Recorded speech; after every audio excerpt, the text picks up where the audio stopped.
नमस्कार मंडळी, मी जया तुमचे जयास रेसिपीमध्ये खूप खूप मनापासून स्वागत करते. तर आज आपण बघणार आहोत बाजारामध्ये जशी शंकरपाळी मिळते ना, सेम तसेच आपण घरीसुद्धा बनवू शकतो खुसखुशीत अशी शंकरपाळी.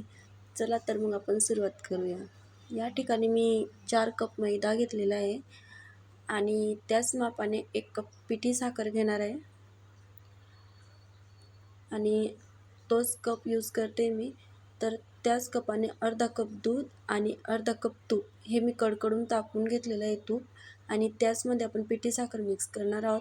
छान व्यवस्थित प्रकारे असं फेटून घ्यायचं, याला दूध पण त्याच्यामध्येच टाकून घ्यायचं, व्यवस्थित प्रकारे असं मिक्स करून घ्यायचं आणि थोडं थोडं करून भिजवून घ्यायचं, त्याला छान असं मळून घ्यायचं, एकजीव करायचं, छान एक गोळा तयार करायचा त्याचा, बघू शकता तुम्ही. आणि मला वरतून फक्त 2 चमचे दूध लागलं आहे. हा गोळा असं जास्तही सैलसर मळायचं नाही किंवा जास्तही घट्ट असं मळायचं नाही, व्यवस्थित प्रकारे असं सॉफ्ट मळून घ्यायचं आहे. आता 10 ते 15 मिनटं याला झाकून ठेवायचं आहे असंच. याच्यानंतर याची अशी पोळी जशी लाटतो ना आपण, तशी लाटून घ्यायची आहे आणि तुम्हाला हवा असेल तशा आकारामध्ये तुम्ही शंकरपाळी कट करू शकता. तर मी या ठिकाणी चौकोनी आकारमध्ये कट करणार आहे.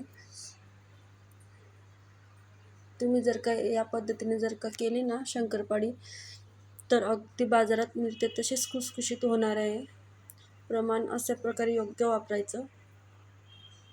तर मी अशा प्रकारे कट करून घेते आणि सगळी शंकरपाळी आपल्याला अशा प्रकारे कट करून घ्यायची आहे. जास्त पातळ नाही लाटायची पोळी, बघू शकता तुम्ही. अशा प्रकारे आता आपण सर्व शंकरपाळी बनवून घेणार आहोत.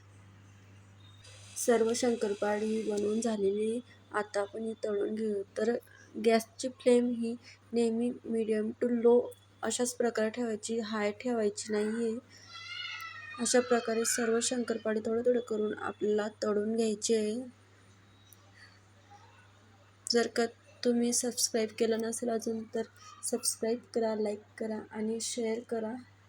बघू शकता सर्व शंकरपाळी ही माझी तळून झालेली बघा, छान अशी फुललेली आहे आणि खुसखुशीत अशी झालेली आहे.